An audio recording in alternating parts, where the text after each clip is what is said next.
ચાવડા અને તેમની આગેવાનીમાં આખી કાર્યવાહી શરૂ કરવામાં આવી છે અને જે અહીંયા સવાલ એ થાય કે આ ડિટોનેટર છે વારંવાર કઈ રીતે મળતા હોય છે અને આ સમગ્ર ઘટનાને લઈને પોલીસ દ્વારા જે માહિતી લેવામાં આવી રહી છે, જે કારખાનેદાર છે તેમને થોડીવાર પહેલા જ જે વાત કરી હતી કે જે આ આખી ઘટના કઈ રીતે સામે આવી હતી, જે મેટોડા જીઆઈડીસી છે તેની અંદર મોટી ઘટના બને તે પહેલા જ પોલીસની અને જે કારખાનેદાર છે તેની સમય સૂચકતાને લઈને આખી જે ઘટના સામે આવી હતી. અહીંયા આપણી સાથે જે વરિષ્ઠ પત્રકાર બલરામ કારિયા, આપણે એમની સાથે વાત કરીશું. બલુભાઈ, શું કહેશો, જે સમગ્ર ઘટના સામે આવી છે, તમે વર્ષોથી પત્રકારત્વ ક્ષેત્રે જોડાયેલા છો અને ખાસ કરીને રાજકોટની અંદર આ બીજી ઘટના સામે આવી છે. આ પ્રતિબંધિત વસ્તુ હોય છે, જિલેટિન અને જે સ્ટીક હોય છે તે પ્રતિબંધ હોય છે, ખેડૂતોને જેની પાસે લાયસન્સ હોય છે એમને જ મળતું હોય છે. તો આ સમગ્ર ઘટના કઈ રીતે જુઓ છો અને આખી આજની ઘટના કઈ રીતની છે?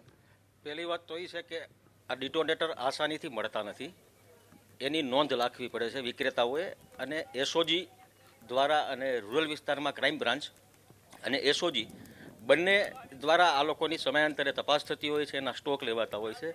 પણ મોટા ભાગે આ કાર્યવાહી કાગળ ઉપર જ રહી ગઈ છે, કારણ કે વિક્રેતાઓ સાથે એ લોકોના સંબંધો જ એવા થઈ ગયા છે, એટલે આ આસાનીથી મળવા લાગ્યું છે. બીજું, જે ભરડિયા અને લીઝ ઉપરના જે પથ્થરની ખાણો છે એ ખોદવા માટે પણ આ વપરાય છે, અને રાજસ્થાનના મજૂરો 2 નંબરનો આવો જથ્થો લઈ આવતા હોય છે, અને જે સમયાંતરે આપણને ઘાતક સાબિત થઈ શકે છે.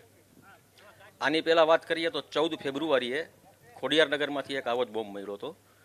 પોલીસે બોમ્બ બનાવનારને નામ સુધી પહોંચી ગઈ છે, એની સાથે જે લોકો હતા એને પકડી ચૂકી છે, પણ સૂત્રધાર છે જે દિનેશ ગિનોયા એને આજે 1.5 વર્ષ પછી પણ નથી પકડી શકી.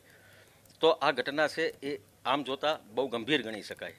બલુભાઈ, શું કહેશો ખાસ કરીને જે અત્યારની કઈ રીતની આખી ઘટના સામે આવી છે અને ઘણા બધા લોકોનો જીવ બચી શકે છે, કેમ કે જે પથ્થરો તોડી શકે તો માણસનું શું ગજું? આનો વિસ્ફોટ થાય તો આજુબાજુનો બહુ મોટો એરિયા છે એ અસરગ્રસ્ત થઈ શકે છે અને મોટી જાનહાનિ પણ થઈ શકે.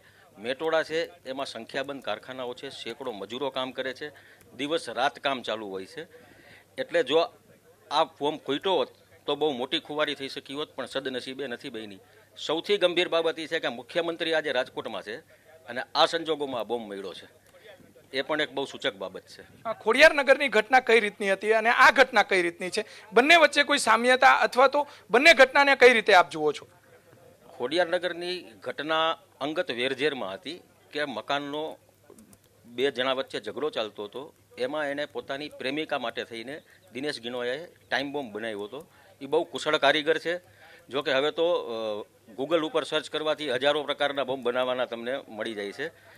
પણ આ ઘટનામાં હજી સુધી ચોક્કસ સામે નથી આવ્યું, પણ એક અધિકારીએ મને જે હમણાં માહિતી આપી એ મુજબ કોઈએ આમાં મજાક કરી છે. પ્લાસ્ટિકની નળીઓ લઈ અને એમાં સિમેન્ટ ભરી દીધી છે અને ઉપર એક ઘડિયાળ મૂકી સેલોટેપ મારી છે.